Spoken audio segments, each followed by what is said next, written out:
Here we go, 19 below, we're on the road heading to Triple Fest. I got 0 test and tuning time, so I'll have to do a little bit kind of off on the side when I get there, and then when I think I'm somewhat close, then line up with everybody else and start having some fun. So I got a couple hour drive ahead of me, and beautiful, beautiful morning.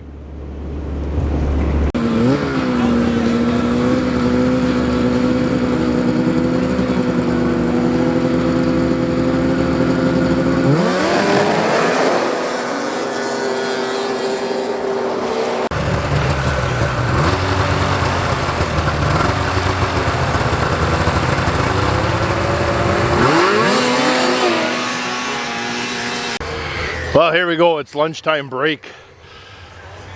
Beautiful XCRs, Machs, some new stuff. XLTs. Pretty good crowd. Really, really good turnout.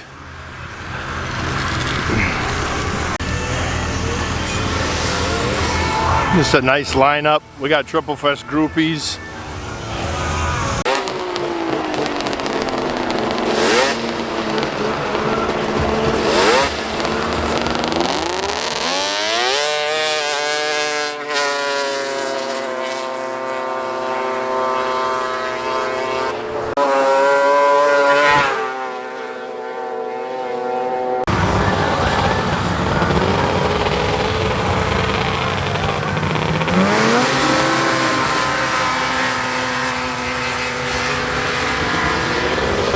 The XCR is going to get him.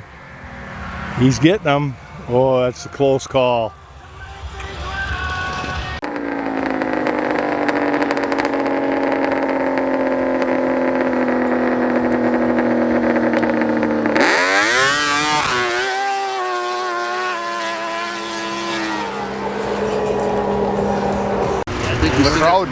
The crowd just gets bigger. What a beautiful event. Thank you to the guys at Triple Fest. Let's get more racing.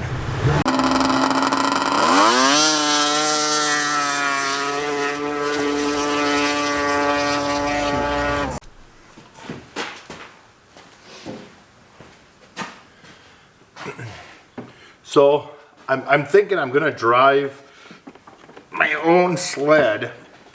Ugh, that stiff drag setup. Oh, so at Triple Fest it was good racing, good people. How did I do on my first setup with that monster Helix? It launched hard and it pulled hard, and it did not really spin because you had so much secondary that the second the track tried to spin, that secondary would just dump open and pull the motor down. And so I ran down the ice at 8,500 RPM. You know, I was 1,000 RPM off, but that's the only race I got to beat Derrick with. And so at 1,000 RPM off, I mean, you're down tremendous amount of power. These old triples have just a very flat torque curve, but still, I was not anywhere where I needed to be. So that was kind of frustrating. So I added, I swapped helixes, and by changing out the helix, then it allowed the motor to get to RPM that I needed to get to. But now when you whack the throttle at a 5,000 RPM stall, or 5,000 RPM engagement, it was just too much power. And then even with my weight, I couldn't find traction for nothing. And so the second pass, what I did is I went to that smaller helix with the spring still kind of wound up, and now she carried the front end but started to spin a little bit, and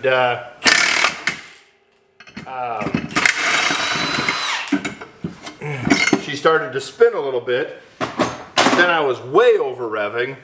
So the third The third run, I let her go.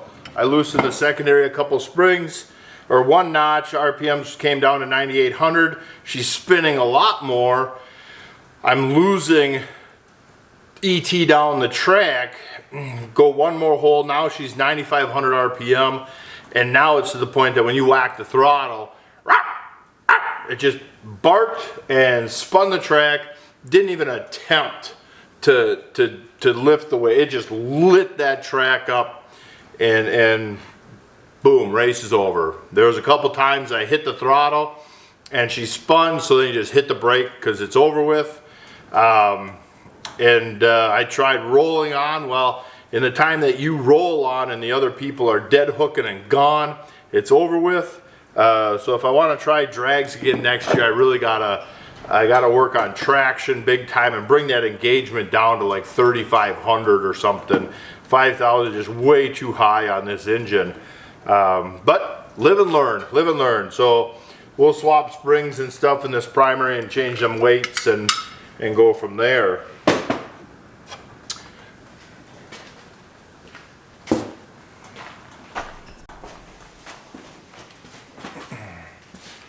So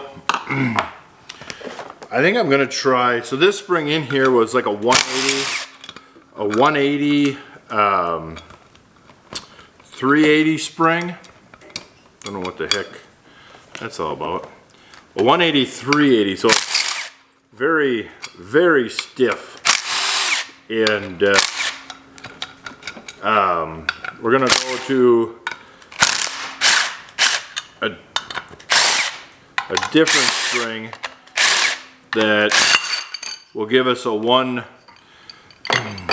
so he's 180, 380. We're gonna go down to this guy to be a 120, 300. Extremely soft spring, extremely soft, but that should bring our engagement down quite a bit. But it'll also bring, if everything else is equal, it'll bring our top shift RBM down a lot at 80 pounds. But that should be a nice, I've never got to run that. It's brand new. It's probably 10 years old in the box. We're gonna give it a try. For trail riding and racing in general, I always liked the stock Almond Round was a nice spring, but the old Storm spring was a good one too. And then we're going to get rid of these 60 gram bases, and we're going to put in a 50 gram base, and then that will allow us to run the softer spring and allow us to run smaller helixes, but it'll let us run softer springs in the secondary as well, and so that's the whole point. I'm going to try this year is just go ridiculously soft on springs and see what happens, and try and clutch around them soft springs. See if I can not spill my socket set. And these heavy hitters, I like these things. They're a nice weight because you can add mass to the heel to have just this monster grunt off the line.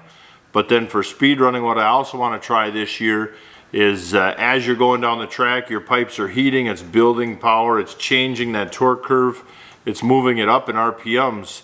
So we can go massive weight to just load that motor, get us off the line, and then we end up with less tip weight so the RPMs can keep climbing as we build pipe heat and go down the track. And so I like them that we can dial it in.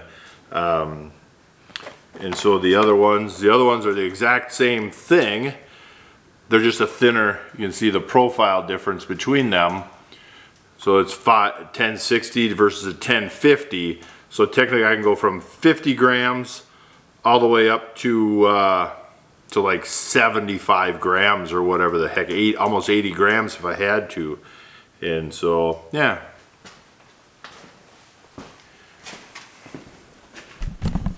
All right, so I got the extra wheels on the skid to help from dragging on the high facts. Even though I was using soap, it's still within 600 feet they were burning, and then coming back in the snow even, they would just burn.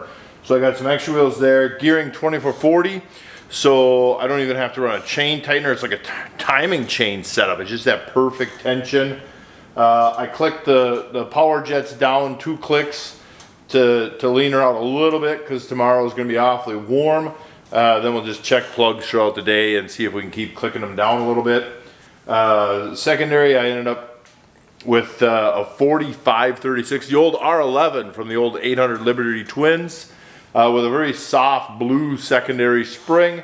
Hole 2, so that should be a good setup. 50 gram weights, new plugs, and open the air screws on the carbs a little bit because it's very fat on the bottom, but I had to go up in pilots because I need to get new needle jets.